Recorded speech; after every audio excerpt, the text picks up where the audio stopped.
Hi, how are you all doing? I'm doing fine. I'm doing fine. It's been a long time. 2 weeks is a long time. Um, so I want to start a two-part series on caregiving. Caregiving to loved ones, so people that are close to you that are going through a dreaded situation, going through maybe an illness that is dreaded, or are recovering from something that is serious, and you happen to be their caregiver. I want to allow my caregivers to to share about their experiences and what really worked for them, because I think their caregiving worked. But I had two different types of caregivers. I had my sister, my my elder sister, Olivia, as my caregiver the first time when I was going to go for surgery.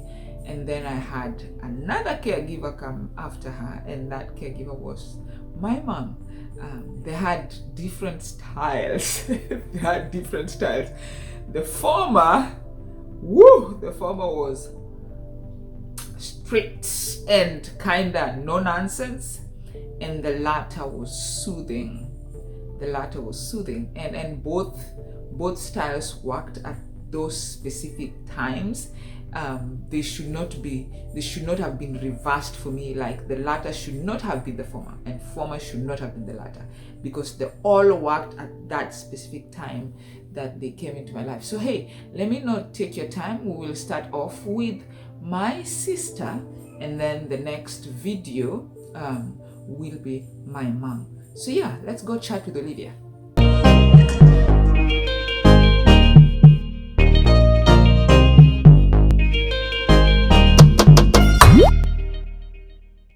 So hello again. I already informed you that today we are going to talk to my sister Olivia. Olivia visited us here in Houston.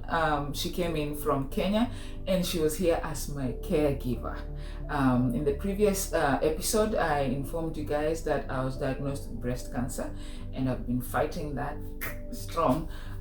So Olivia came to help take care of me when I went for my surgery for the double mastectomy, and also to help with the kids. It's been hectic.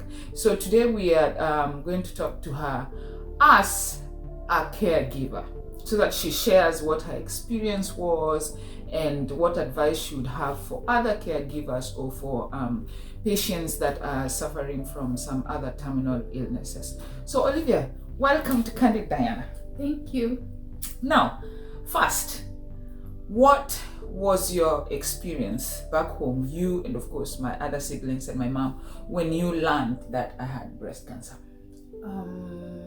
Thank you so much for inviting me to this show.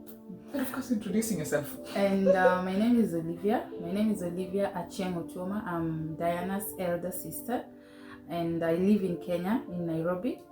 When Diana was diagnosed with cancer, back in Nairobi, we were very, very, very depressed. We were actually as depressed as she was, because we were not around her. She was in the US, and the only family she had was her husband and kids, and the rest of us were all in Kenya. Everyone else is in Kenya. So because of that, every time she would talk to us, we would get the stress, we would get the burden, and we would actually feel the weight on us. So for us to feel a little bit better and to really not get into the depression with her, one of us needed to come over, so that then we are able to know really how she is doing. So that's why I had to come. And I think because the family was all in Nairobi in Kenya, she was very stressed, and she was actually very sick in her mind and in her body. So we just wanted one of us to come, so that we help her carry the burden and make it a bit lighter. Yeah, that's why I came to the US to be with her. And then she's told you it was a very, very scary time of my life. It's still a bit scary, but not compared to what it was before. Now, being here, Olivia, I know you came when I was in a very bad state. Things I could say. I remember even saying I knew I was going to die. I had no hopes. And so what would you share in terms of your own experience in dealing with me, so that somebody else who is a caregiver somewhere learns the tricks and the ropes to pull with someone who is sliding into deep depression? I think that there are two things that have to be considered. One, if you're a caregiver and you're a sister or relative, you have to separate the two. You have to separate yourself from being family and sister and then being caregiver. So as a caregiver, you are supposed to really look at the well-being of the person, and sometimes you have to come out very, very I don't want to use the word harsh, but you have to come out very strong to pull this person from the depression or the hole that they're already getting into. And secondly, as a caregiver, you have to really focus on moving forward. You cannot stay at that spot with the patient. Yeah. So from my experience with my sister, I realized that if I listen to her and her fears, and I get into the same fears with her, and we stay in that spot, then she's not moving forward with her healing process. So I separated myself from sister. I would be sister at night. When she's asleep, I would be her sister, because then I would sit in my room and I would cry and I would worry and I would be so stressed, and I would be exactly feeling the same thing she's feeling, fearing that she might die and leave us. I'm sorry to say that, but when I'm giving the care to her and when she's seeing me, I would portray a different front. I would give her the strength, I would pull her, and when she's pulling back down, I would pull her up and bring her out of that. And another thing is, you try to empathize, as you try to feel what she's feeling, because when someone is having a terminal illness or just a major illness, they become very, very stubborn. You feel like they are draining you and all that. But when you feel that, you need to think, if you were in their shoes, what would you have felt? If you were in their shoes, how would it have been to you? What would you have liked someone else who's giving you the care to do? So I would let a lot of things slide just to take care of my sister. I would let her be. I would let her, anything that her heart, anything that she did that sometimes I did not agree with, I would give her the benefit of doubt, because she's the one in that position. So I tried to understand, even though I would not 100% feel what she's feeling, but I tried to give her all the benefit of doubt and say, she's in it. I need to help her get out of it. So with that, and with that feeling, then I tried and did my best as a caregiver. Yeah. You're learning something, I believe. Now, Olivia is leaving today, so we're making this really short and brief for her. Now, Olivia, how did you get affected as a caregiver? I know you also went through a lot of emotions. What kind of emotions were those, and what helped you to take care of yourself also in that? I think when you empathize, when you are a caregiver and then you try to empathize and fit in the patient's shoes, then you get the emotions of the patient in you. The patient's fears become your fears. The patient's burden becomes your burden, because empathizing is trying to be in the position the person is in.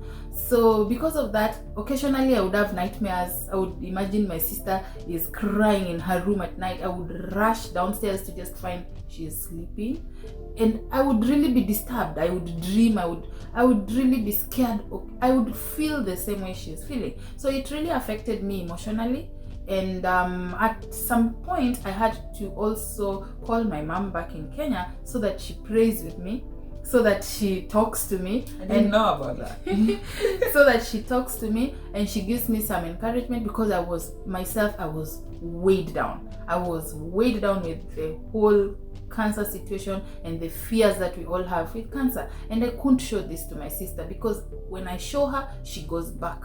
So I would hide it, but then later I really needed someone to talk to. So I would talk to my mom and we would just talk about it, and she prays with me and she advises me and she tells me, you have to take care of yourself too, so that you're able to take care of your sister. So as a caregiver, sometimes when you're trying to get yourself in the position of the patient, then the burden of the patient transfers to you and it affects you in one way or the other. So you must also consider yourself and take care of yourself.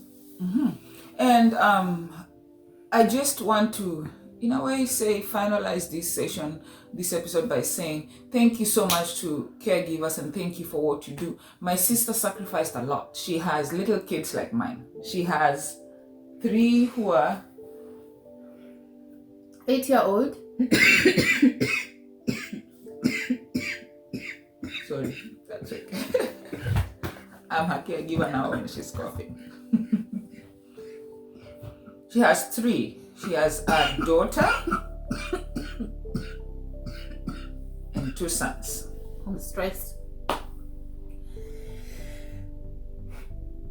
When I talk about my sister's situation, I get a bit stressed and emotional. And that she has said I'm leaving.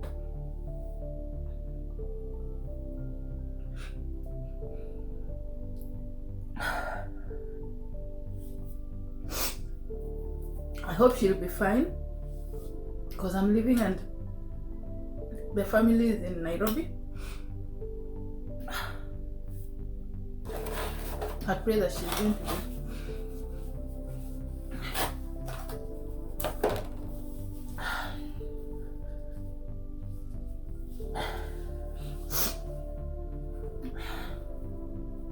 Because the treatment is not finished, everything is not done, but she has to do it because I have to go to work. I pray that she'll be fine. Yeah. So I have 3 children, a 3-year-old, 7-year-old, and 8-year-old, and I must go back to them, and I need to go back to work. That's why I have to leave her. But I'm praying that she'll be okay. Yeah. We still trust in God. And like I said, thank you so much, Olivia, for coming to help. And we've prayed about this. God has really brought me from very far.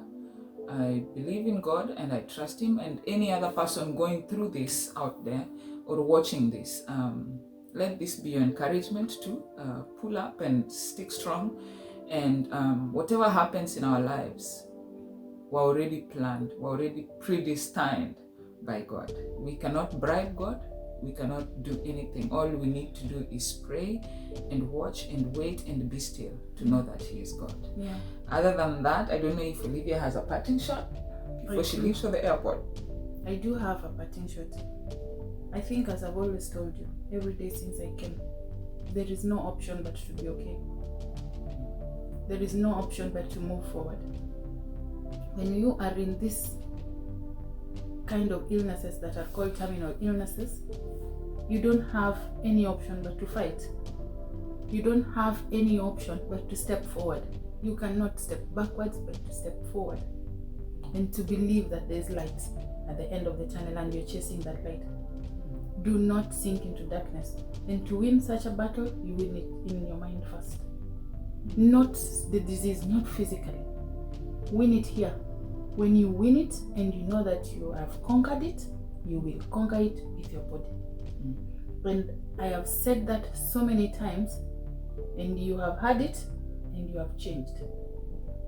The Diana I found when I came here is not the Diana I am living, and I am happy about that. You are beautiful, you look very good, and you have changed a lot. You have won it in your mind. Continue doing that. Anything thrown your way, win it in your mind, and you will get 100% confident in your healing. Thank you. Thank you. I hope any other patient out there has heard what she said. You win it in the mind. It's not easy. Yeah. She's telling me, don't think it's easy for me. I still go back down. And I try so much to pick myself. So I look for things that I can do that can help me do that. You know, like sharing, being in church, speaking to friends, playing with my kids. Those things help me a lot to pull through. So yeah, so hope you guys enjoyed this episode. If you have any questions to Olivia or to myself, feel free to reach to us on the email provided on the screen, and see you next time.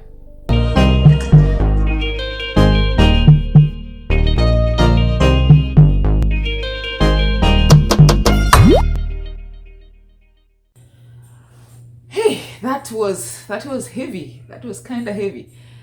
It took me back. Because right now it's several months from November 2020.